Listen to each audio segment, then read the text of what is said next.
আসসালামু আলাইকুম রহমতুল্লাহ। Transportation engineering এর একটা গুরুত্বপূর্ণ ম্যাথ। এই ম্যাথটা আমরা সবাই দেখব এবং ম্যাথটা খুবই গুরুত্বপূর্ণ। একটি বিটুমিনের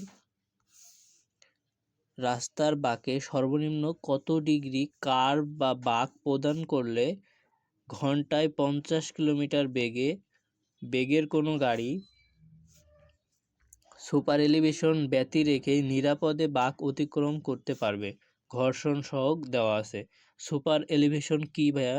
সুপার এলিভেশন হচ্ছে আপনার বাঁকে যখন দেখবেন একটা রাস্তা বাঁক নেয়, দেখবেন ভিতরের দিকে নিচু থাকে আর উপরের দিকে একটু উঁচু থাকে। এটাই হচ্ছে আমাদের সুপার এলিভেশন। গাড়িটা যেন সহজে কোনো দুর্ঘটনা এড়িয়েই বাঁক নিতে পারে সুন্দরভাবে, এই জন্য।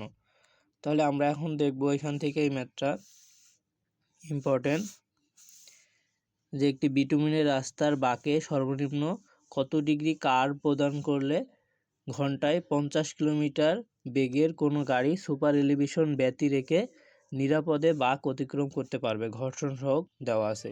এখানে ভাই আমার 50-এর জায়গায় অন্য মানও থাকতে পারে, সমস্যা নাই, জাস্ট একটা সূত্র দিয়ে আমরা ম্যাথটা করব।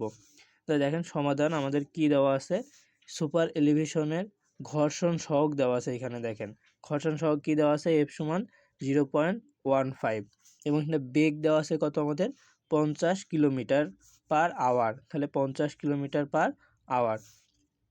এখানে দেখেন আমাকে বলছে সুপার এলিভেশন ব্যতি রেখেই, মানে সুপার এলিভেশন কত থাকবে, 0। তাহলে এর মান আমার 0। তা আমরা সুপার এলিভেশনের সূত্র কি জানি, E=v² / 127 F। এফটা হচ্ছে আমাদের কি, ঘর্ষণ সহগ। তাহলে আমার ই এর মান তো 0, ব্যতি রেখে বলছে, আর ভি এর মান 50, আর সূত্রের 127, আর আর হচ্ছে আমরা বের করব কত ডিগ্রি বাঁক বলছে, -0.15। এটা যদি আমরা ক্যালকুলেটরে তুলি তাহলে 50² 127 = 0.15। তাহলে আরটাকে এই পাশে রাখলে 50² এই পাশে যদি রাখি তাহলে আমার কি 50² × 127 × 0.15। তাহলে আমরা যেটা পাবো এটা আমরা 131.23 মিটার। এটা কি আর বৃত্তাকার ব্যাসার্ধ এটা, ঠিক আছে।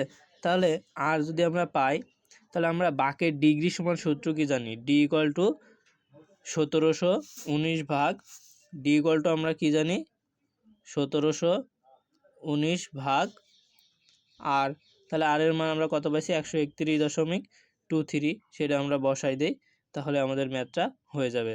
যেটা অ্যান্সার আসবে সেটা হচ্ছে 13°5।